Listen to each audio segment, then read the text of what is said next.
Hello मेरे प्यारे बच्चों, तो कैसे हो आप सभी लोग। बच्चों, उम्मीद करते हैं आप सभी लोग स्वस्थ होंगे, मस्त होंगे, तंदुरुस्त होंगे और अपनी अपनी पढ़ाई में पूरी तरीके से व्यस्त होंगे। मैं मनमोहित, आपका हिंदी अध्यापक डाउटनट के इस बेहतरीन प्लेटफॉर्म पर सभी विद्यार्थियों का बहुत बहुत वेलकम करता हूं, स्वागत करता हूं। तो फटाफट से आइए, जुड़ जाइएगा भाई। क्लास को फटाफट से लाइक करो, शेयर करो और भैया चैनल कर दो सब्सक्राइब। जी हाँ बच्चों, और भाई मेरी क्लास में आने का एक महत्वपूर्ण कारण अगर मैं बताऊं आपको, तो भाई 12वीं की बोर्ड की परीक्षाएं हैं और 12वीं के जितने भी परीक्षार्थी हैं भाई फटाफट से इसको शेयर करिएगा ताकि और लोगों को भी इसका बेनिफिट हो सके। जी हाँ, और एक ज़रूरी सूचना जो मैं आपको बताना चाहता हूँ, आप सभी लोगों से एक रिक्वेस्ट भी ज़रूर करना चाहूँगा। आया करो तो भाई पेन और कॉपी के साथ बैठा करो। जी हाँ बच्चों, क्लियर है भाई। पेन और कॉपी के साथ बैठोगे तो भाई जो मैं पढ़ाऊँगा आप उसको ऑब्जर्व कर रहे हो और अगर आपने लिख लिया तो साथ के साथ आपके बन जाते हैं शॉर्ट नोट। छोटे छोटे नोट्स जो हैं वो आपके परीक्षा में बड़े काम आने वाले हैं। इसीलिए मैं हर विद्यार्थी से ये अपील करता हूँ कि भैया पेन और कॉपी के साथ बैठो। कब कौन सी चीज़ क्या कहाँ समझ में आ जाए, और अगर आपने उसे नोट कर लिया तो ज़िंदगी भर हमेशा के लिए भाई आपकी मेमोरी में फिट हो जाती है। आप जब चाहे 40 की उम्र में, चाहे 50 में, चाहे 60 में, चाहे आप उस चीज़ को तुरंत कैच कर सकते हो। क्लियर हो गया। तो लिखने के बड़े फ़ायदे होते हैं। लिखने से लिखावट सुंदर होती है और लिखने से क्या होता है, लिखने से स्पीड बहुत अच्छी आती है। जब आपकी स्पीड अच्छी हो जाती है तो भाई समय से पहले आप प्रश्नों के उत्तर हल कर लेते हो। वरना बहुत सारे लोग आपने देखे होंगे, बहुत सारे विद्यार्थी देखे होंगे कि भाई परीक्षा में आता है लेकिन फिर भी 2 क्वेश्चन छोड़ के आ जाते हैं। एक एक क्वेश्चन बड़ा कीमती होता है। एक एक नंबर बहुत इंपॉर्टेंट रोल प्ले करता है आपकी परसेंटेज में। क्लियर। ये तब पता चलता है जब एक नंबर से आप फर्स्ट डिवीजन से थर्ड डिवीजन हो जाते हो। ये तब पता चलता है जब आप एक नंबर से जिले में टॉप करने से रह जाते हो। एक नंबर की अहमियत क्या होती है उस बच्चे से पूछो जो एक नंबर से टॉप करने से रह जाता है। क्लियर। जब आप बड़ी कंपटीशन की तैयारी करोगे, बड़े बड़े कंपटीशन आईएएस आईपीएस की जब एग्जाम वगैरह दोगे आप कंपटीशन के, तो भैया बड़ा लिखना पड़ता है। और आदत अगर आपने आज नहीं बनाई तो भाई आगे चल के बड़ी मुश्किल का सामना करना पड़ेगा। तो भाई इन मुश्किलों से निजात पाने के लिए भाई मैं आपसे अपील करता हूं कि भाई पेन और कॉपी के साथ बैठा करो। क्लियर है। चलो जी, तो भाई आज जो है वो हमारा द्वितीय अध्याय है। आज की बात करें तो भैया आज क्या पढ़ने जा रहे हैं भाई, आज पढ़ेंगे रॉबर्ट नर्सिंग होम में। जी हाँ भाई, आज का जो चैप्टर है रॉबर्ट नर्सिंग होम में, और जो लिखा है किसने लिखा है, लेखक हैं इसके कन्हैया लाल मिश्र प्रभाकर। जी हाँ, तो भाई पाठ की शुरुआत करें इससे पहले एक नज़र डाल लेते हैं कि भैया आज का सिनेरियो क्या कहता है। आज जो हम पढ़ने वाले हैं, आज लेखक के जीवन परिचय के बारे में पढ़ेंगे। भाई कभी भी मैंने बताया आपको, गद्यांश पढ़ो पद्यांश पढ़ो, आप कहीं पे भी कोई भी बुक का कोई चैप्टर लो तो आपको पता होना चाहिए कि भाई इसका लेखक कौन है, इसका लेखक कौन है, इसकी लेखिका कौन है। लेखक लेखिका ये गद्यांश में होते हैं, पद्यांश में जब आप जाओगे तो भाई आपकी कवि और कवित्री कहलाएंगे। ठीक है भाई। तो लेखक का जीवन परिचय पढ़ना है आपको, पाठ का सार बताएंगे आपको, ये पाठ क्या कहना चाहता है, इसके हमें क्या प्रेरणा लेनी चाहिए, इससे हमें क्या सीख लेनी चाहिए। क्लियर। कहते हैं हर पाठ, आप 12वीं क्लास के अंदर हो और एक से एक अच्छा चैप्टर आ रहा है आपके पास, एक से एक बेहतरीन चैप्टर आ रहा है। पिछले चैप्टर में हमने पढ़ा था कि राष्ट्र प्रेम क्या होता है ना, राष्ट्र का स्वरूप किस तरीके से होगा, किसको राष्ट्र कहा जाता है ना, क्या बिना लोगों के राष्ट्र का निर्माण हो सकता है, क्या बिना संस्कृति के हम लोग राष्ट्र का स्वरूप बना सकते हैं। तो 3 स्वरूप जो आपको बताए, 3 तत्व जो बताए गए थे जिससे राष्ट्र का निर्माण होता है, और ये तीनों ही एक राष्ट्र को पूर्ण करते हैं। क्लियर हो गया, बात समझ में आ गई। तो पिछले वाले अध्याय में हमें अपने राष्ट्र के प्रति प्रेम की जो भावना है उसे जागृत करने का मौका मिला, और हर भारतीय के होने के नाते आपको भी ये परम कर्तव्य बनता है कि भाई अपने देश से प्रेम करो। और आज वाला जो चैप्टर है, आज वाले चैप्टर में भी आपको बहुत कुछ सीखने के लिए मिलेगा। क्लियर है, बात समझ में आ गई। तो भाई ध्यान से पढ़ो, हर चैप्टर में आपको कुछ ना कुछ जीवन का सार मिलेगा। क्लियर है। चलो भाई, गद्यांश के आधार पर कुछ प्रश्न और उत्तर भी करेंगे। आओ पहले एक संक्षिप्त परिचय ले लेते हैं, जीवन परिचय जो है वो लेखक का। तो जन्म भाई 29 मई 1906 ईस्वी को ये पैदा हुए थे। जन्म स्थान देवबंद सहारनपुर, क्लियर। पिता इनके थे पंडित रमादत्त मिश्र। पिताजी का नाम जरूर आता है, जन्म की तिथि अवश्य आती है। हर लेखक, लेखिका, कवि, कवित्री के बारे में आपको पता होना चाहिए कि कब पैदा हुए, कब इनकी मृत्यु हुई। ये सन हमेशा याद रखना। लेखक, लेखिका और कवि, कवित्री के संबंध में क्लियर 100% आते हैं। परीक्षा के अंदर 100% पूछ लिए जाते हैं। क्लियर। जीवनी में तो आता ही आता है, जीवनी से हटकर भी पूछ सकते हैं। तो भाई जब आपने पढ़ा होगा तो भाई अलग से आए तो भी कोई दिक्कत नहीं है, ऑब्जेक्टिव आए तब भी कोई दिक्कत नहीं है, जीवनी के रूप में आए तब भी कोई दिक्कत नहीं है। पढ़े हुए बच्चे के लिए किसी भी प्रकार की कोई परेशानी नहीं होती है जी। संपादन भाई ज्ञानोदय, नया जीवन, विकास का इन्होंने संपादन किया है। लेखन विधा की बात करी जाए तो गद्य साहित्य को इन्होंने अपनाया। क्लियर। भाषा की बात करी जाए तत्सम प्रधान, शुद्ध और साहित्यिक खड़ी बोली। क्लियर। तो खड़ी बोली का इन्होंने बहुतायत प्रयोग किया तत्सम प्रधान शब्दों, यानी कि अगर भाषा की बात करी जाए तो भाई देखो तत्सम, तद्भव, देशज और विदेशज, 4 प्रकार के शब्द। और तत्सम की बात करी जाए तो भाई देखो तत्सम अधिक से अधिक उन्होंने अपनी भाषा में इनका यूज किया है। तत्सम यानी कि जो संस्कृत निष्ठ होते हैं, यानी कि जो संस्कृत में इस्तेमाल किए जाते हैं और वैसे के वैसे ही उनका प्रयोग अगर हम हिंदी में करने लगे तो वो तत्सम शब्द कहलाते हैं। क्लियर हो गया, बात समझ में आ गई।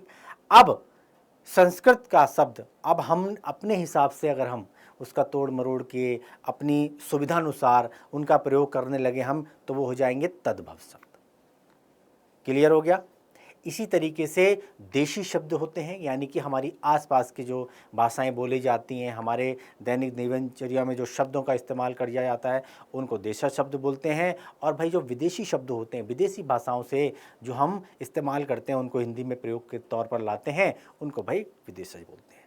क्लियर है। तो इन्होंने अपने तत्सम प्रधान शब्दों का इन्होंने प्रयोग किया है। शैली इनकी भावात्मक, वर्णात्मक और नाटकीय रही है। प्रमुख रचनाओं की बात करी जाए तो आकाश के तारे, धरती के फूल, माटी हो गई सोना, जिंदगी मुस्कुराई और मृत्यु की अगर बात करी जाए तो भैया ये मई सन 1995 में इनका हो गया देहांत। क्लियर। यह संक्षिप्त नोट यानी कि संक्षिप्त जीवन परिचय किस लिए पढ़ाया जाता है कि संक्षिप्त में आपको जल्दी याद हो जाता है।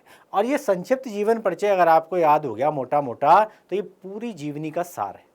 और यहाँ से जब आप जीवनी लिखने बैठोगे तो आराम से इसमें 2-2, 4-4 लाइनें अपने आप ऐड होती चली जाएंगी और कब 1.5-2 पेज भर जाएंगे आपको पता भी नहीं चलेगा।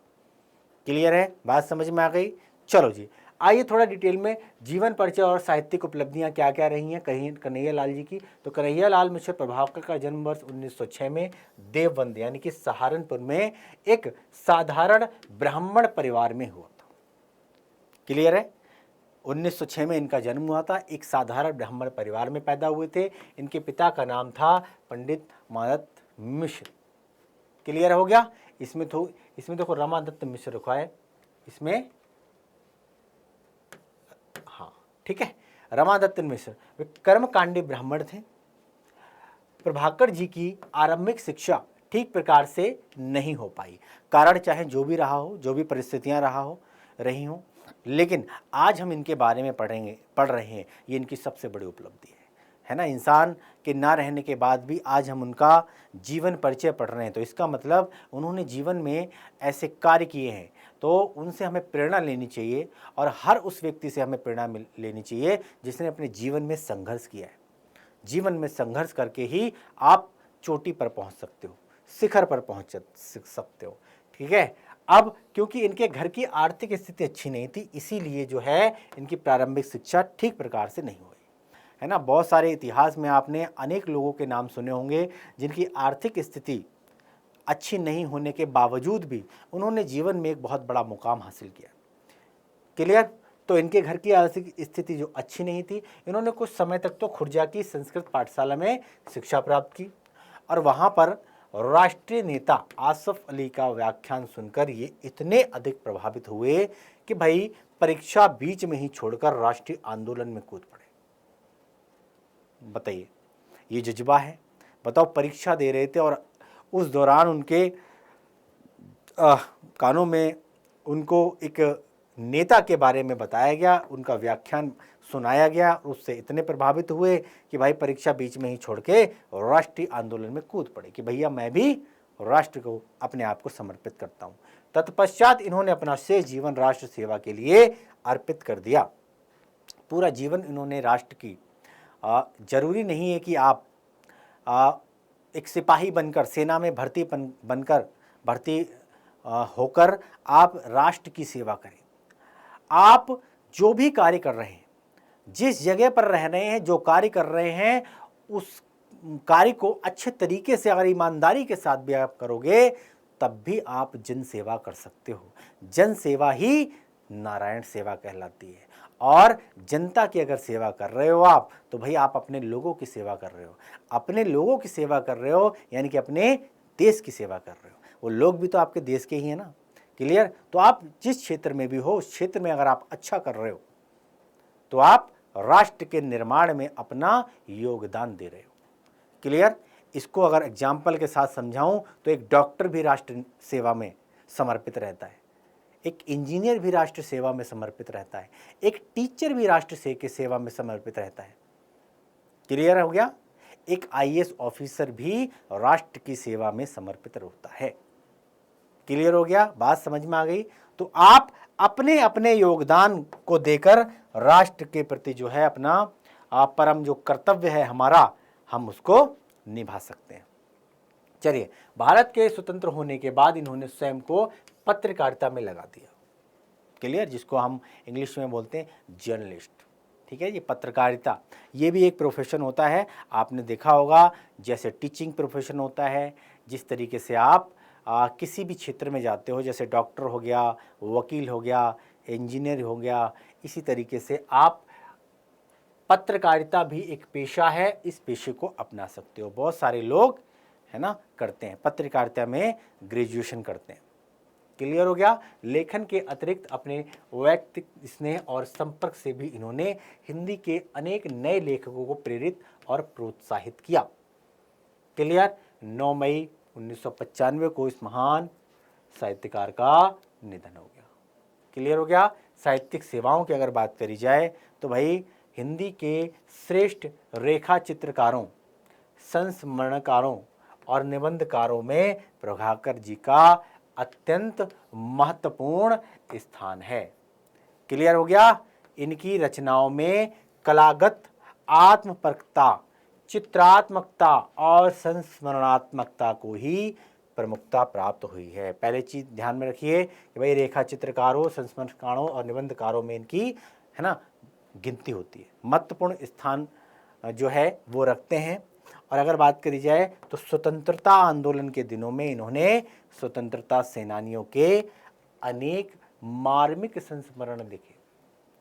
स्वतंत्रता संग्राम में जिन लोगों ने पार्टिसिपेट किया, जिन लोगों ने अपना योगदान दिया, तो इन्होंने क्या किया, उनके जो अच्छे अच्छे पहलू थे, बड़ा ही मार्मिक संस्मरण इन्होंने लिखे उनके, ठीक, इनके स्वतंत्रता सेनानियों के, ताकि लोगों को इनके बारे में पता चले, ताकि लोगों को इनके बारे में पता चले।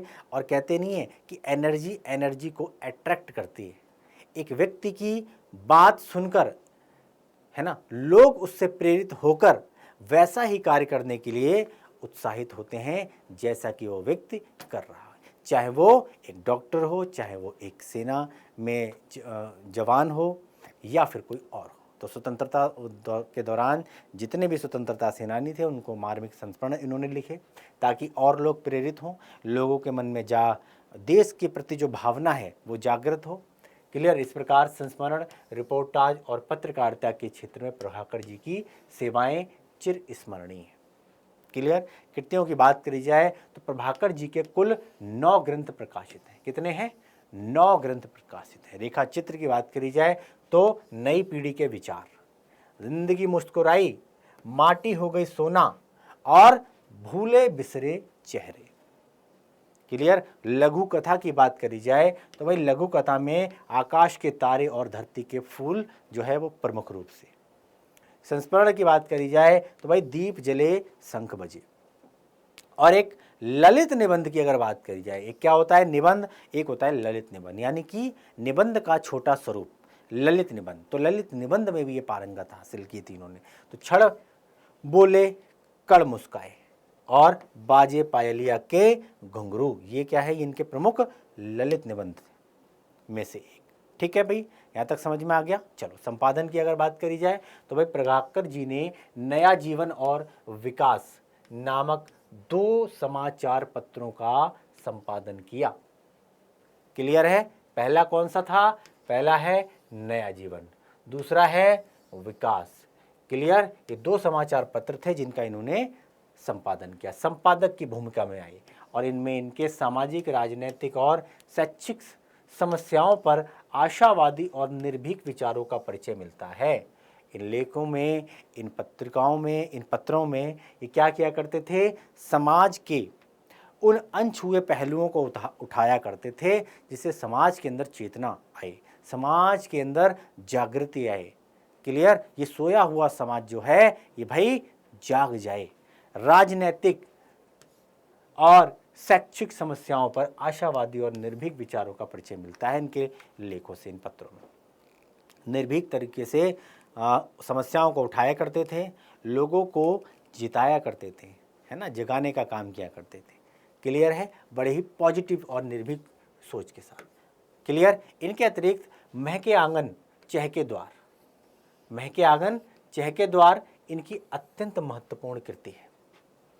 क्लियर है? भाषा शैली की अगर बात करी जाए तो प्रभाकर जी की भाषा सामान्य रूप से तत्सम प्रधान, जैसा कि अभी मैंने बताया इनके लेखों में तत्सम शब्दों का इस्तेमाल जो है प्रचुर मात्रा में मिलेगा आपको। और तत्सम शब्द कौन से होते हैं? जो संस्कृत निष्ठ होते हैं। क्लियर है? क्लियर हो गया? हाँ, गृह तत्सम हो गया और हमने घर बना दिया अपने हिसाब से, ये तद्भव हो गया। इसी तरीके से तो अधिक से अधिक तत्सम प्रधान, शुद्ध और साहित्यिक खड़ी बोली, है ना, का इन्होंने इस्तेमाल किया, और इसमें सरलता, सुबोधता और स्पष्टता दिखाई देती है, और इनकी भाषा भावों और विचारों को प्रकट करने में पूर्ण रूप से समर्थ है। मुहावरों और लोकोक्तियों के प्रयोग ने इनकी भाषा को और अधिक सजीव तथा व्यावहारिक बना दिया। आपने देखा होगा बहुत सारे लोग होते हैं अपने लेखों में, अपनी कृतियों में मुहावरों का इस्तेमाल किया करते हैं, लोकोक्तियों का इस्तेमाल कर देते हैं। और जब लोकोक्तियों का इस्तेमाल होता है, जब मुहावरों का इस्तेमाल होता है तो भाई लेख में 4 चांद लग जाते हैं। क्लियर है? 4 चांद लग जाते हैं, क्योंकि मुहावरों के जरिए आप, लोकोक्तियों के जरिए आप अपने लेख को प्रभावशाली बना सकते हैं। क्लियर है? इफेक्टिव बना सकते हैं। क्लियर? इनका शब्द संगठन तथा वाक्य विन्यास अत्यंत सुगठित है। इन्होंने प्राय छोटे छोटे और सरल वाक्यों को प्रयोग किया है ना, छोटे छोटे सरल वाक्य, जिससे लोगों को सुनने में, पढ़ने में, दिखने में आसानी हो जाए। तो ऐसी भाषा का इन्होंने इस्तेमाल किया है। इनकी भाषा में स्वाभाविकता, व्यावहारिकता, भावाव्यक्ति की क्षमता है। प्रभाकर जी ने भावात्मक, वर्णनात्मक, चित्रात्मक तथा नाटकीय शैली का प्रयोग मुख्य रूप से किया है। क्लियर? इनके साहित्य में स्थान पर व्यंग्यात्मक शैली की भी दर्शन होते हैं। कहते हैं किसी पर व्यंग कसना, है ना, तो व्यंग्यात्मक शैली भी जो है इनके लेखों में साफ तौर पे झलकती है। इनके साहित्य में, हिंदी साहित्य में क्या स्थान रखते हैं? तो कन्हैयालाल मिश्र प्रभाकर मौलिक प्रतिभा संपन्न गद्यकार थे। क्लियर है? इन्होंने हिंदी की अनेक नई विधाओं पर अपनी लेखनी चलाकर उसे समृद्ध किया है, और हिंदी भाषा के साहित्यकारों में अग्रणी और अनेक दृष्टियों से एक समर्थ गद्यकार के रूप में प्रतिष्ठित इस महान साहित्यकार को मानव मूल्यों से सजग प्रहरी के रूप में भी सदैव स्मरण किया जाएगा। क्लियर? तो ये है कन्हैयालाल मिश्र प्रभाकर जी का छोटा सा जीवन परिचय जो आपको पता होना चाहिए। क्लियर है? आगे बढ़ें। चलो जी, पाठ के सार पे चलते हैं। तो इस पाठ के माध्यम से आपको बहुत कुछ सीखने के लिए मिलेगा। आज इस पाठ के माध्यम से जानेंगे किस तरीके से व्यक्ति चाहे किसी भी पोस्ट पे क्यों ना हो, किसी भी क्षेत्र में क्यों ना हो, जो हमारे मानवीय गुण होते हैं, हमारे मानवीय गुण जो होते हैं, जो हमें ऊपर द्वारा, ईश्वर के द्वारा ऊपर से हमें जो है जन्मजात प्रदान किए जाते हैं। क्लियर? हमें इन मानवीय गुणों को नहीं छोड़ना चाहिए, हमें इन मानवीय गुणों को नहीं छोड़ना चाहिए। कहते नहीं है नर सेवा नारायण सेवा। अगर हम इंसान की सेवा करते हैं तो वो ऊपर वाला, जिसको हम ईश्वर, अल्लाह, जीसस और वाहिगुरु, जिसके भी नाम से अगर आप जानते हो, क्लियर, आप जब मनुष्य की सेवा करते हो इसका मतलब आप प्रभु की सेवा कर रहे हो। क्लियर हो गया? यही सबसे बड़ा धर्म है और यही सबसे बड़ी पूजा है। क्लियर है?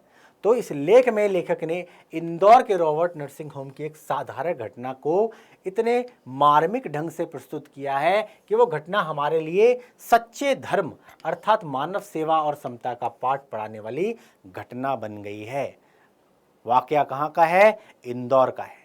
इंदौर में एक नर्सिंग होम है, इस नर्सिंग होम का नाम है रॉबर्ट नर्सिंग होम। क्लियर है? उस रॉबर्ट नर्सिंग होम के अंदर एक छोटी सी घटना होती है, एक सामान्य सी घटना होती है, और सामान्य सी घटना का इतने सुंदर और मार्मिक तरीके से वर्णन करना, और उस मार्मिक तरीके से जो वर्णन किया गया है, इससे हमें क्या मिलता है? इससे हमें मानव सेवा के प्रति जो हमारे क्या क्या कर्तव्य हैं, जिनको अभी मैं जिक्र कर रहा था कि भाई इन्हें नहीं भूलना चाहिए, क्लियर, वो बड़े ही सुंदर तरीके से बताया गया है। क्लियर? बड़े ही बेहतरीन तरीके से बताया है। तो क्या है इसका महत्वपूर्ण पहलू? तो लेखक का अतिथि से परिचारक बनना। अतिथि यानी कि मेहमान। क्लियर है? तो लेखक कल तक जिनका अतिथि था आज उनका परिचारक बन गया था, यानी कि कल जिनके यहां मेहमान बन के रह रहा था, भाई आज उन्हीं की सेवा करनी पड़ रही है। क्लियर है? तो क्या परिचारक बन गया, उन्हीं की देखभाल कर रहा है। जिनके यहां मेहमान बन के था आज उनकी देखभाल करनी पड़ रही है। क्यों? क्योंकि वो बीमार है। क्लियर है? वो स्वस्थ नहीं है, क्योंकि भाई उनकी आतिथैया जो जिनके यहाँ वो मेहमान बन के रह रहे थे अचानक से बीमार हो गई, और लेखक को उन्हें इंदौर के रॉबर्ट नर्सिंग होम में भर्ती कराना पड़ा। क्लियर है? जिनके यहाँ वो कहाँ मेहमान बन के रह रहे थे, वो मकान मालकिन जो थी, भाई वो मकान मालिक भैया बीमार पड़ गई। और एक मानवीय संवेदना की अगर बात करी जाए तो मानव का परम कर्तव्य बनता है भाई, चाहे वो सर्वेंट हो, चाहे वो किसी के यहाँ अतिथि हो, तो भाई जाहिर सी बात है ना, दवा वगैरह तो लाना बनता है नहीं बनता है, डॉक्टर के पास पहुंचाना बनता है नहीं बनता है। तो अचानक से वो बीमार हुई और उनको एक नर्सिंग होम में, पास के ही नर्सिंग होम में ले जाना पड़ा। क्लियर हो गया? इंदौर के रॉबर्ट नर्सिंग होम जिसका नाम था, वहाँ भर्ती कराना पड़ा। और नर्सिंग होम में लेखक की मुलाकात महिला नर्स से होती है। महिला नर्स जिसको हम लोग सिस्टर बुलाते हैं। सिस्टर बुलाते नहीं बुलाते हैं? हाँ बिल्कुल। तो महिला नर्स से होती है, जो मां के समान भावनाओं को अपने चेहरे एवं गतिविधियों में समाहित हुए हुए, ममता की करुणा, जिस तरीके से एक मां अपने बच्चे को है ना सहलाती है, उसके अंदर से जो करुणा के जो भाव होते हैं जो अपने बच्चों के प्रति, वो उस नर्स के अंदर से जो है वो भाव जो निकल के आ रहे थे। क्लियर है? ऐसा लग रहा था मानो मातृत्व की छाया उमड़ पड़ी उस नर्स के सामने। मां समान दिखने वाली एक नर्स, जाहिर सी बात है थोड़ी सी उम्र दराज है, ठीक है, मां समान है, तो मां समान दिखने वाली एक नर्स ने लेखक के मरीज के होंठों पर हंसी ला दी। क्लियर है? बात समझ में आ गई? इसको देखकर लेखक बड़े प्रभावित हुए। क्लियर है? बात हो रही है मदर टेरेसा की। जी हाँ, वही मदर टेरेसा जिन्होंने जो इंडिया में आई और इंडिया को अपनी कर्मभूमि बनाई। क्लियर है? और ऐसे दबे कुचले लोगों की सहायता की, है ना, उन लोगों ने उनका नाम मदर टेरेसा रख दिया, है ना। उनके करुणा के भाव जब बताते हैं लोग कि भाई जिस तरीके से एक माँ अपने बच्चे की सेवा करती है, इस तरीके से वो लोगों की सेवा किया करते थे। क्लियर है, इसीलिए आज भी हम उनको याद करते हैं। तो मदर टेरेसा और क्रिस्ट हेल्ड के मधुर संबंध दर्शाए गए हैं इस पाठ के अंदर। ये दोनों ही क्या थी, वहां नर्स थी, मदर टेरेसा और क्रिस्ट हेल्ड। क्लियर, प्रथम विश्व युद्ध की बात है। जर्मनी और फ्रांस के अंदर जो है, जो दोनों देश जो हैं वो परस्पर एक दूसरे के दुश्मन थे और एकदम घोर भीषण लड़ाई चल रही थी। क्लियर, अब जाहिर सी बात है, जब दो देश आपस में लड़ रहे हैं, एक दूसरे के जान के प्यासे हैं, एक दूसरे को तबाह करना चाहते हैं, नेस्तनाबूद करना चाहते हैं, दुनिया के नक्शे से एक देश दूसरे देश का नामो निशान मिटा देना चाहता है, और वहीं पर उन दोनों देशों का के नागरिक किस तरीके से, है ना, किस तरीके के विचार होंगे उनके, किस तरीके से वो सोच रखते होंगे, वो इस कहानी के माध्यम से समझने की कोशिश करना। एक देश आपस में लड़ रहे हैं, एक देश आपस में एक दूसरे को तबाह करना चाहते हैं, वहीं से उन दोनों देशों की दो महिलाएं, फ्रांस की रहने वाली मदर टेरेसा कहाँ से थी, फ्रांस से थी। क्लियर, और जर्मनी की रहने वाली क्रिस्ट हेल्ड। बात हो रही है यहाँ पर क्रिस्ट हेल्ड और मदर टेरेसा की। क्लियर, मदर टेरेसा कहाँ की हैं, फ्रांस की हैं, और क्रिस्ट हेल्ड हैं वो कहाँ की हैं, ये जर्मनी की हैं। जर्मनी और फ्रांस ये दोनों आपस में लड़ रहे हैं उस दौरान। क्लियर है, और उसी नर्सिंग होम में, ये दोनों अलग अलग देशों से हैं लेकिन उसी नर्सिंग होम में काम कर रही हैं और इतने प्यार से रहती हैं। उनकी सोच आपस में कितनी मिलती जुलती है, वो इस जन सेवा को ही, लोगों की सेवा को ही अपना धर्म समझती हैं। तो उनके विचार क्या हैं, मानव की सेवा करे, तो दोनों के विचार काफ़ी आपस में मिलते जुलते हैं। और इनके जो मधुर संबंध हैं, दोनों देशों में बेशक लड़ाई चल रही है लेकिन इनके संबंधों में किसी भी तरह की कोई खटास नहीं। ये बहने बहने प्यार जैसे रहते हैं, प्यार से रहती हैं। तो दोनों क्रिस्ट हेल्ड और मदर टेरेसा, दोनों के रूप रस ध्येय सब एक जैसे लग रहे थे। क्यों लग रहे थे, क्योंकि दोनों ने ही एक ही पोशाक पहन रखी थी, एक ही तरह की पोशाक पहन रखी थी। आपने देखा होगा, जब आप कभी हॉस्पिटल के अंदर जाओगे तो डॉक्टरों की एक अलग पोशाक होती है, जिससे ये अंदाज़ा लगता है, जिससे ये पता लगता है कि ये डॉक्टर हैं और ये नर्स हैं। क्लियर है, तो नर्स की पोशाक में थी, तो इस तरीके से लग रही थी कि दोनों रूप रस ध्येय सब एक जैसे लग रहे थे और दोनों में कहीं से भी असमानता नजर नहीं आ रही थी। एक फ्रांस की थी, एक जर्मनी की थी, लेकिन कोई नहीं कहेगा वहाँ पर कि एक फ्रांस की एक जर्मनी की है, क्योंकि वेशभूषा, रंग, वो सबसे एक जैसी लग रही थी वो। क्लियर, लेखक को जानने की अत्यधिक उत्सुकता हुई कि जर्मनी के हिटलर ने फ्रांस को तबाह कर दिया था। क्लियर, जब उन्होंने सुना कि भाई ये कहाँ की हैं, जर्मनी की हैं, और एक यहाँ जो नर्स है वो कहाँ की, फ्रांस की है, दोनों बड़े प्यार से रहती हैं, और जबकि जर्मनी के हिटलर ने फ्रांस को तबाह कर दिया था, दोनों एक दूसरे के शत्रु देश बन गए थे।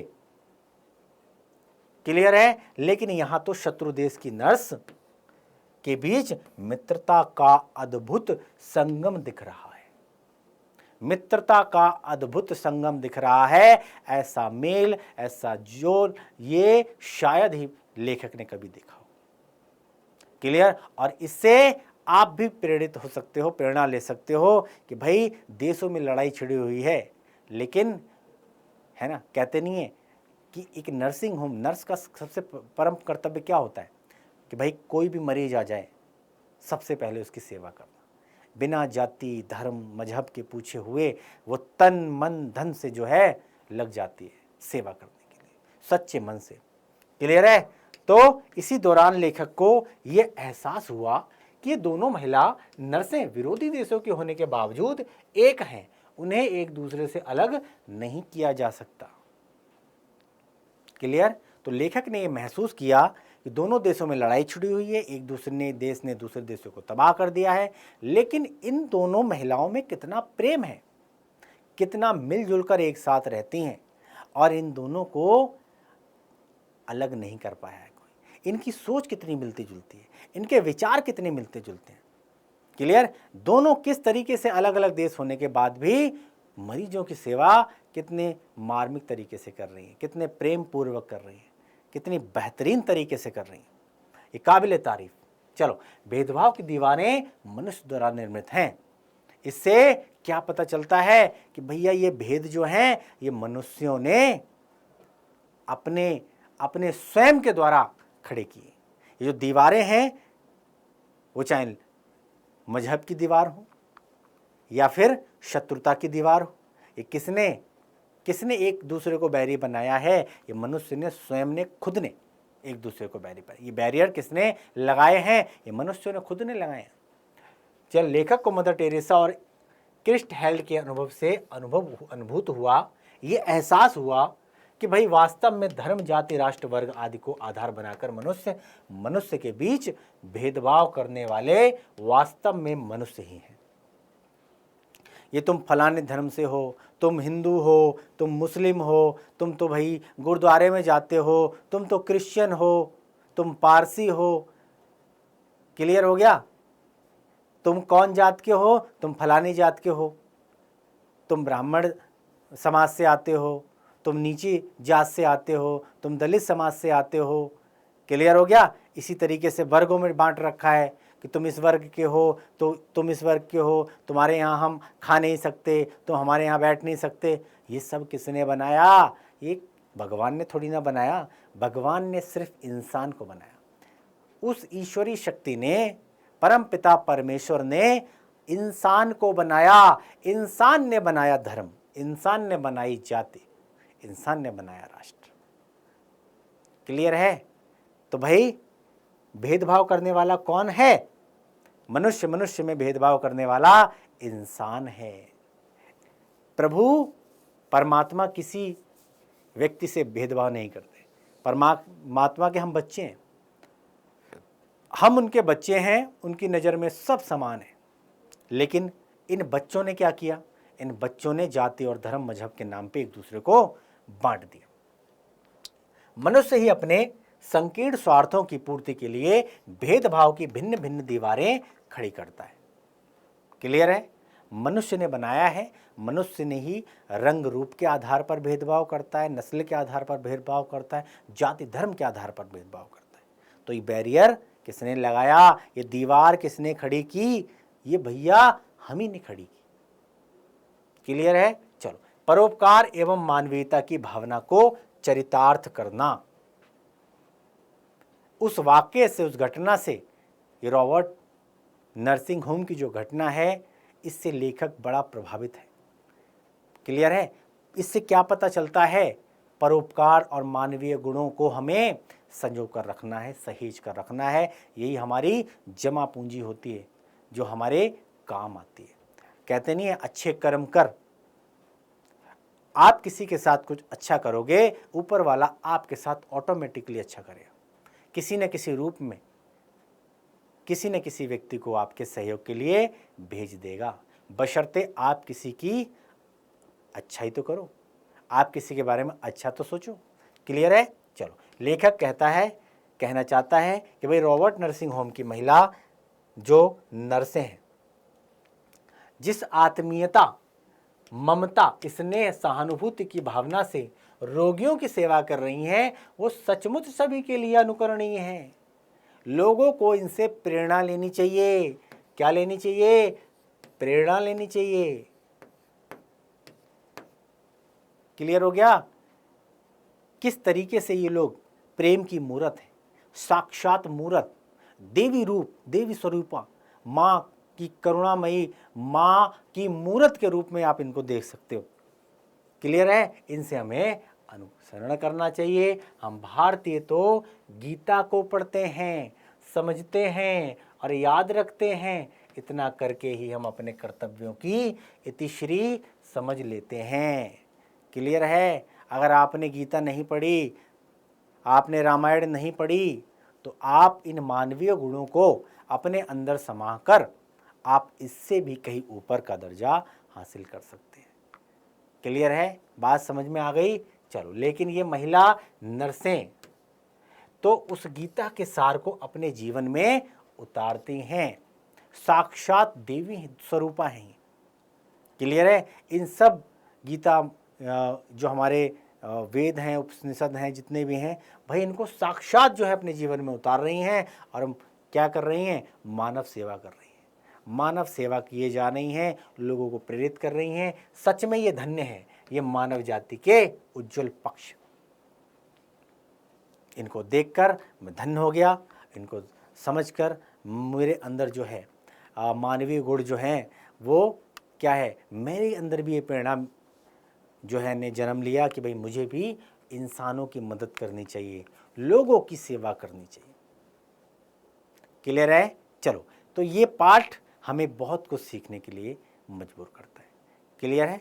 चलो भाई, अब इस गद्यांश के आधार पर कुछ प्रश्न और उत्तर दिए गए हैं।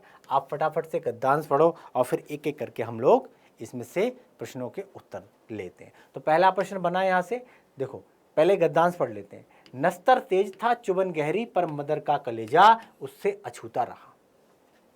क्लियर? बोली कि हिटलर बुरा था, उसने लड़ाई छेड़ी, पर उससे इस लड़की का भी घर ढह गया, और मेरा भी, हिटलर बुरा था, उसने लड़ाई छेड़ी, इससे इस लड़की का भी घर ढह गया और मेरा भी, हम दोनों एक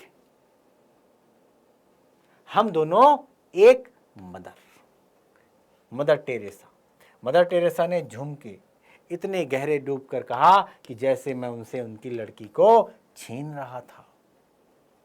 क्लियर? और उन्होंने पहले ही दांव में मुझे चारों खाने दे मारा। मदर चली गई, मैं सोचता रहा, मनुष्य के बीच मनुष्य ने ही तो कितनी दीवारें, ऊंची ऊंची दीवारें खड़ी कर दी। क्लियर है? ऊंची ऊंची दीवारें, मजबूत फौलादी दीवारें, भूगोल की दीवारें, जाति वर्ग की दीवारें, कितनी मनहूस और कितनी नगण्य, पर कितनी अजीब।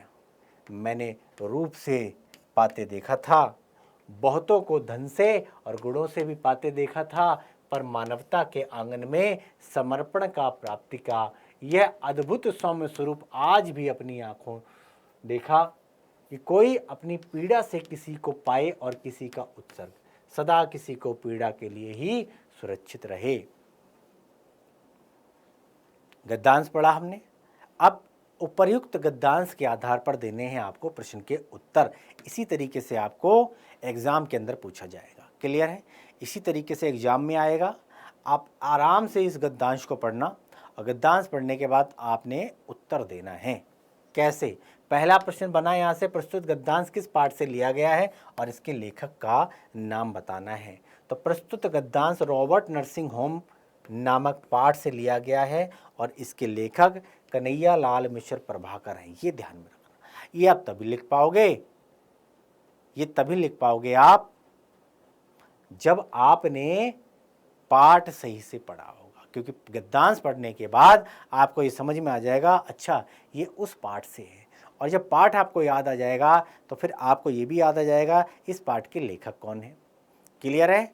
तो आपको पहला जो है प्रश्न पूछ लिया कि इसके लेखक का नाम बताना है और पाठ का नाम बताना है। तो रॉबर्ट नर्सिंग होम में इसके पाठ का नाम आ गया और ये लिखा किसने है? कन्हैया लाल मिश्र प्रभाकर जी ने लिखा है। लो जी, पहले का उत्तर आ गया। अब दूसरे प्रश्न का उत्तर क्या आएगा? दूसरे का, मनुष्य ने मनुष्य के बीच किस प्रकार की दीवारें खड़ी कर दी? मनुष्य ने मनुष्य के बीच किस प्रकार की दीवारें खड़ी करी हैं? तो उत्तर में क्या लिखेंगे? मनुष्य ने मनुष्य को लड़ाने के लिए, एक मनुष्य ने दूसरे मनुष्य को लड़ाने के लिए जाति की दीवार, धर्म, वर्ग तथा भौगोलिक सीमा आदि की दीवारें खड़ी कर दी हैं। क्लियर है? अभी मैंने बताया आपको, आज भी आप चले जाओ गांव देहात के अंदर, बहुत सारे लोग हैं कि भाई एक विशेष जाति के लोगों के घर का पानी तक नहीं पीते। सोचिए, हम लोग 21वीं सदी में जा रहे हैं, हम लोग विश्व गुरु होने का दम भरते हैं और आज भी देखो कितनी घटिया सोच इसको बोलेंगे। क्लियर है? आज भी लोग दूसरों के घर का खाना नहीं खाते। सोचो, आज भी बहुत सारे वाकई आप आए दिन अखबारों में पढ़ते होगे, आए दिन टीवी पे देखते होगे कि बहुत सारे एक वर्ग विशेष के लोग जो हैं घोड़ी पर चढ़ कर नहीं जा सकते। एक सामने के दरवाजे से अगर किसी की बारात जा रही है तो दूल्हे को उतरना पड़ता है। सोचो हम किस सदी में जी रहे हैं हम लोग, है ना? आज भी लोग मूंछों को ताव नहीं दे सकते। मूंछ अगर खड़ी कर ली तो गोलियां चल जाती हैं। सोचो, है ना, इंसान को अपनी जान से हाथ धोना पड़ता है, आज भी मौजूद है। तो भाई जाति क्या बंधन तोड़ना पड़ेगा। धर्म में बटे हुए हैं हम, हिंदू हो, मुस्लिम हो, सिख हो, ईसाई हो, पारसी हो, क्लियर है, बौद्ध हो, इस तरीके से हम लोग बटे हुए हैं, विभिन्न धर्मों में बटे हुए हैं। और अलग अलग धर्मों में बटे होने से क्या होता है कि भाई तुम एक विशेष धर्म से हो, तुम एक विशेष जाति से हो। ये किया क्या है, किसने किया है? इंसानी ने तो बनाया, इंसानी ने तो वर्ग में बांटा, और इंसानी ने ही भौगोलिक सीमा आदि की दीवारें खड़ी कर दी। क्लियर? हिंदुस्तान और पाकिस्तान ये एक ही थे, 47 के बाद अलग अलग हुए तो क्या किया, एक बाउंड्री खींच दी, इधर है पाकिस्तान उधर और इधर भारत। इसी तरीके से ये वाला भाग क्या है, ये चीन है, ये क्या है, यूरोप है, ये क्या है, अमेरिका है, फ्रांस है, जर्मनी है। इस तरीके से भौगोलिक सीमाएं का अलग अलग देश बन गए, है ना। बात समझ में आ गई? तो ये सब किसने, हमें इंसानों ने ही तो बांधी है। ये बड़ी बड़ी ऊंची ऊंची दीवारें, चाहे वो धर्म की हो, जाति की हो, वर्ग की हो, है ना, भौगोलिक सीमाओं की हो, ये सब इंसानों ने ही तो खड़ी करी है। ये दीवारें इतनी विशाल हैं कि इन पर विजय पाना अब मनुष्य की सामर्थ्य में भी नहीं है। मनुष्य ने ही ये दीवारें खींची हैं, मनुष्य ने ही दीवारें बनाई हैं, मनुष्य ने ही जाति, धर्म, वर्ग, भौगोलिक संरचनाओं का ये बंद दीवारें खड़ी करी हैं। लेकिन अब मनुष्य के भी बस में नहीं है कि इन दीवारों को तोड़ दिया जाए।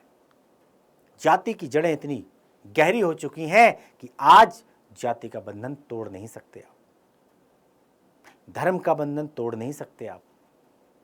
क्लियर है? बात समझ में आ गई? ये मनुष्य के बनाए हुए ही हैं, और मनुष्य ने इतनी गहरी, इतनी ऊंची ऊंची दीवारें खड़ी कर दी हैं कि भाई अब मनुष्य के बस की बात नहीं है, किसी के बस की बात नहीं है, कि खुद के सामर्थ्य में नहीं है। अगला क्या है, अगला प्रश्न क्या है? अगला बना, लेखक ने व्यक्तियों को किन कारणों से प्रसिद्धि प्राप्त करते हुए देखा है। तो लेखक ने अनेक व्यक्तियों को अपने रूप, सौंदर्य, आर्थिक संपन्नता तथा सद्गुणों एवं सद्व्यवहार के कारण प्रसिद्धि प्राप्त करते हुए देखा है। व्यक्ति के अंदर गुण भी होते हैं, अवगुण भी होते हैं, है ना, दोष, गुण दोष सब व्यक्ति के अंदर ही मौजूद होते हैं। क्लियर है? ये संगति का असर होता है कि आपकी जिस संगत में रहते हो। क्लियर है? अच्छी संगत में रहोगे तो आपके अच्छे अच्छे विचार आएंगे, गलत संगत में रहोगे तो भाई गलत राह पर निकल जाओगे। क्लियर है? तो ये जो हमारे व्यवहार से ही आप किसी को भी अपना बना सकते हो।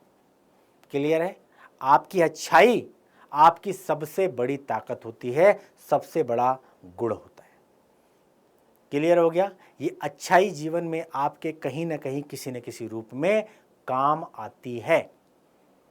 क्लियर हो गया? तो अनेक व्यक्तियों को अपने रूप, सौंदर्य, आर्थिक संपन्नता और सद्गुणों में व्यवहार के कारण प्रसिद्धि प्राप्त करते हुए देखा है। आपने देखा होगा ना कि एक व्यक्ति दिल का बहुत साफ है, उसने चाहे अनचाहे अगर किसी व्यक्ति की मदद की तो वो व्यक्ति देश विदेश कहीं पर भी होगा, उस व्यक्ति को जरूर याद करेगा। तो ये आपके मानवीय गुण ही तो हैं। क्लियर? चलो अगला प्रश्न क्या है? अगला प्रश्न है, प्रस्तुत गद्यांश के माध्यम से हमें क्या संदेश मिलता है। अब जब तक हमने ये सारा पाठ पढ़ा, अब आते हैं कंक्लूजन पे कि इससे मैसेज क्या मिला। इससे मैसेज क्या मिला, क्या संदेश मिला, क्या सीख मिली? तो उत्तर में क्या लिखना है? प्रस्तुत गद्यांश के माध्यम से लेखक ने मदर टेरेसा के मानवतावादी दृष्टिकोण को स्पष्ट करते हुए हमें संदेश दिया है। मदर टेरेसा, पूरी दुनिया जानती है मदर टेरेसा को। क्लियर? तो मदर टेरेसा के जो मानवतावादी दृष्टिकोण को स्पष्ट करते हुए हमें संदेश दिया है कि हमें उदार मन, सद्भावना एवं निस्वार्थ भाव से मानव सेवा करनी चाहिए। क्लियर है? हम जो सेवा कर रहे हैं आज की डेट में, सेवा क्या है? जब तक उसके बदले हमें कुछ मिल ना जाए तब तक हम वो कार्य नहीं करते हैं। ये सेवा नहीं है, ये जन सेवा नहीं है, निस्वार्थ भाव नहीं है। इसमें हमारा खुद का, है ना, हमारा स्वार्थ छिपा हुआ है। उस स्वार्थ की पूर्ति करने के लिए हम लोग कार्य करते हैं। क्लियर है? जबकि सेवा का मतलब होता है निस्वार्थ। क्लियर हो गया? जिसके मन में किसी भी प्रकार की कोई शंका ना हो, किसी भी प्रकार का कोई द्वेष ना हो, है ना, किसी के प्रति जो है कोई मन में कुछ ऐसे विचार ना हो, निस्वार्थ भाव से सेवा करना। ठीक है भाई? चलो भाई, उदार मन से, सद्भावना और निस्वार्थ भाव से मानव सेवा करनी चाहिए। यही एक सच्चे मनुष्य की निशानी है। क्लियर है? सच्चाई पर राह पर चलने वाला व्यक्ति निस्वार्थ भाव से सेवा करता है। वो जो कार्य करता है वो ये नहीं देखता कि इसके बदले मुझे कुछ मिल जाए, वो होती है निस्वार्थ। क्लियर हो गया? चलो चलो, अगला प्रश्न क्या बना? जिसे जीता ना जा सके, वाक्यांश के लिए एक शब्द लिखना है। जिसे जीता ना जा सके उसको क्या बोलते हैं? अजेय। क्लियर है? तो जिसे जीता ना जा सके, वाक्यांश के लिए एक शब्द है अजेय। क्लियर है? अजेय यानी कि जिसे जीता ना जा सके, इस पर विजय प्राप्त नहीं की जा सके। क्लियर हो गया? यहां तक समझ में आ गए? आगे बढ़े। चलो हम इस यात्रा को और आगे की तरफ लेके जाते हैं, दूसरे प्रश्न की तरफ चलते हैं। दूसरा प्रश्न क्या कह रहा है भाई? दूसरा प्रश्न ध्यान से पढ़ो, पहले गद्यांश पढ़ते हैं, फिर प्रश्नों के उत्तर देंगे। चलो भाई, आदमियों को मक्खी बनाने वाला काम रूप का जादू नहीं। आदमियों को मक्खी बनाने वाला काम रूप का जादू नहीं, मक्खियों को आदमी बनाने वाला जीवन का जादू होम की सबसे बुढ़िया मदर मार्गरेट। कद इतना नाटा कि उन्हें गुड़िया कहा जा सके, पर उनकी चाल में गजब की चुस्ती, है ना। कुछ इसी तरीके से जो है रूपरेखा थी मदर टेरेसा की। क्लियर है? कद छोटा था लेकिन फुर्ती इतनी थी, स्पीड से चला करती थी, कदम में फुर्ती और व्यवहार में मस्ती। क्लियर? हंसी उनकी यूं कि मोतियों की बोरी हो खुल पड़ी हो, और काम में यूं कि मशीन मात खा जाए। क्लियर? भारत में 40 वर्षों से सेवा में रसलीन जैसे और कुछ उन्हें जीवन में अब जानना भी तो नहीं। क्लियर है? यह है मदर टेरेसा का एक छोटा सा परिचय। चलो, उपर्युक्त गद्यांश को पढ़कर निम्नलिखित प्रश्नों के यहां पर उत्तर देना है। पहला उत्तर क्या है? पहला उत्तर इसका है, पहला प्रश्न, सॉरी माफ कीजिए, मदर मार्गरेट कौन थी और लेखक ने उनके व्यक्तित्व का वर्णन किस रूप में किया है? क्लियर हो गया? Mother Margaret Robert nursing home की सबसे वृद्ध नर्स थी। मदर मार्गरेट की बात करी जाए तो सबसे वृद्ध नर्स थी। उनका कद एक गुड़िया की भांति छोटा था। वे व्यवहार में खुश मिजाज और फुर्तीली स्वभाव की थी। क्लियर? Mother Margaret. अगला प्रश्न क्या बना इसी में से? लेखक ने नर्सिंग होम की मदर मार्गरेट को जादूगरनी क्यों कहा? उत्तर में क्या लिखेंगे? मदर मार्गरेट अपनी ममता, सेवा भावना से एक दीनहीन, है ना, निराश रोगी के जीवन में आशा का संचार करके उन्हें स्वस्थ, हंसते खेलते व्यक्ति की पहचान दिला देती थी। क्लियर? एक तरीके की जादूगरनी थी। कोई व्यक्ति जो था, अगर उनके मन में कोई विचार आ रहा है, उस व्यक्ति को कुछ मन में कुछ भी किसी भी तरीके का कोई कष्ट है, तो वो इस तरीके का उनका स्वभाव था कि वो उसको हंसा दिया करती थी। क्लियर है? ये उनकी खासियत थी, इसीलिए लेखक ने मदर मार्गरेट को जादूगरनी कहा है। मदर मार्गरेट कौन थी? रॉबर्ट नर्सिंग होम की सबसे वृद्ध नर्स थी। क्लियर? अगला प्रश्न बना, अगला प्रश्न बनेगा कि भाई जैसे और कुछ उन्हें जीवन में आप जानना भी तो नहीं से लेखक को क्या आशय है? इससे क्या आशय है? उत्तर में दिखेंगे तो प्रस्तुत पंक्तियों से लेखक का आशय है कि मदर मार्गरेट अपना कार्य इतना एकाग्रचित एवं मग्न होकर करती थी कि उन्हें देखकर ऐसा प्रतीत होता था कि जीवन में वो अब किसी और वस्तु को प्राप्त करना ही नहीं चाहती। यानी कि जो कार्य कर रही हैं पूरी तरीके से रम जाना, पूरी तरीके से उसमें तल्लीन हो जाना। क्लियर? और इस प्रकार से यह प्रदर्शित करना कि अब उनको दुनियादारी से कोई मतलब नहीं है, जब तक वो कार्य संपन्न ना हो जाए तब तक उसको छोड़ना नहीं है। तन मन धन से अपने आप को पूर्ण रूप से समर्पण भाव से समर्पित कर देना, ये थे उनके भाव। वे इस सेवा के अतिरिक्त किसी अन्य विषय में सोचना और जानना भी नहीं चाहती थी। इसके अलावा उनको कोई काम नहीं आता था। वो सिर्फ और सिर्फ सेवा भाव जो कर रही थी वो डूब कर करना चाहती थी। इसके अलावा उनको कुछ नहीं चाहिए। अगला प्रश्न बना, प्रस्तुत गद्यांश के माध्यम से लेखक ने क्या अभिव्यक्त किया है? क्या अभिव्यक्त किया है? तो उत्तर में लिखेंगे, प्रस्तुत गद्यांश के माध्यम से लेखक ने मदर मार्गरेट की सेवा भावना, मदर मार्गरेट की सेवा भावना तथा उनके चमत्कारिक व्यक्तित्व का वर्णन करते हुए उनके परोपकारी चरित्र की अभिव्यक्ति की है। लेखक ने इसी के साथ उनके निस्वार्थ भाव से मानव सेवा के गुण को भी प्रकट करने का सफल प्रयास किया है। क्लियर है? इससे हमें क्या प्रेरणा मिलती है? इससे हमें सीख मिलती है कि भाई जिस तरीके से अगर आपके जीवन में आपके समक्ष कोई भी ऐसा वाकया हो जब किसी इंसान को आपकी सबसे ज़्यादा ज़रूरत हो, तो आप निस्वार्थ भाव से उसकी मदद करो, उसकी सेवा करो। इसके बदले आप ये मत सोचो कि इसके बदले मुझे कुछ मिल जाए। और अगर आप जीवन में आपने एक भी कार्य इस तरीके का कर दिया तो भाई ये जीवन जो है हमारा ये धन्य है, धन्य हो जाएंगे। हमारा जो इस पृथ्वी पर जो हमारा जन्म हुआ है हम ये सार्थक हो जाएगा। क्लियर? कहते नहीं कि जीवन में अगर आपने एक भी अच्छा कार्य कर दिया तो आप समझ लेना आपका बेड़ा पार हो जाएगा। लेकिन लेकिन लेकिन निस्वार्थ भाव से, इसमें आपका कोई स्वार्थ नहीं होना चाहिए। क्लियर? चलो भाई, जीवन व फुर्ती शब्दों के विलोम शब्द लिखना है। तो जीवन का क्या है? मरण, मृत्यु, ये तो है जीवन, मरण, मृत्यु। जीवन का हो गया मृत्यु और फिर तू क्या हो गया? सुस्ती। अब विलोम का मतलब क्या है? अपोजिट तो है। क्लियर है? ठीक विपरीत। हाँ बिल्कुल। चलो भाई आगे बढ़े।